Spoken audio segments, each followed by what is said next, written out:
America రక్షణ శాఖ తన అణు వ్యూహాల్లో అత్యంత కీలకమైన మార్పులకు శ్రీకారం చుట్టింది.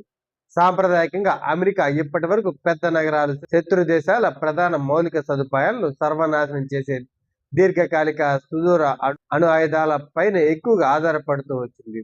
అయితే తాజా సమీక్ష భాగంలో తక్కువ శక్తి సామర్థ్యాలు కలిగిన తక్కువ దూరం ప్రయాణించే టాక్టికల్ అణుఆయుధాల పాత్రను మరింత పెంచాలని పెంటగాన్ భావిస్తుంది.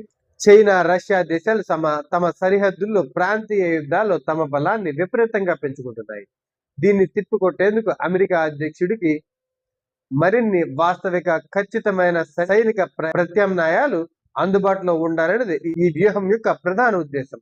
ఒకవేళ ప్రాంతీయ ఘర్షణల్లో అమెరికా మిత్ర దేశాలైన జపాన్, దక్షిణ కొరియాలపై దాడి జరిగితే అమెరికా కేవలం భారీ స్థాయి సర్వనాశన ఆయుధాల గురించి ఆలోచించకుండా శత్రువుల సైనిక స్థావరాలను మాత్రమే ఖచ్చితంగా లక్ష్యంగా చేసుకునే ఈ టాక్టికల్ ఆయుధాలు ఉపయోగపడతాయని భావిస్తుంది.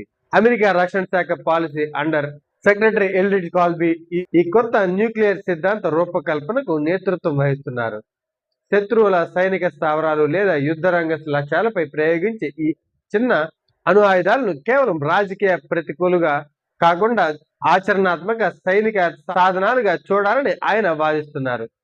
టాక్టికల్ అణు ఆయుధాలు త్వరగా మోహరించడానికి వీలుగా ఉండటం వల్ల ఇవి సాధారణ యుద్ధాలను కూడా అణుయుద్ధంగా మార్చే ముప్పు పెంచుతాయని కొందరు రక్షణ రంగ నిపుణులు హెచ్చరిస్తున్నారు. ఈ విధానం వల్ల ఆసియా పసిఫిక్ ప్రాంతాల్లో ఉద్రిక్తతలు మరింత పెరిగి పొరపాట్లు జరిగే అవకాశం ఉందని విశ్లేషకులు భావిస్తున్నారు. మొత్తంగా చూస్తే చైనా మరియు రష్యాల దూకుడుకు అడ్డుకట్ట వేసేందుకు అమెరికా తన అణు విధానాన్ని మరింత పదునుగా, వేగంగా స్పందించేలా మార్చుకుంటున్న సంకేతాలుగా ఇవి కనిపిస్తున్నాయి.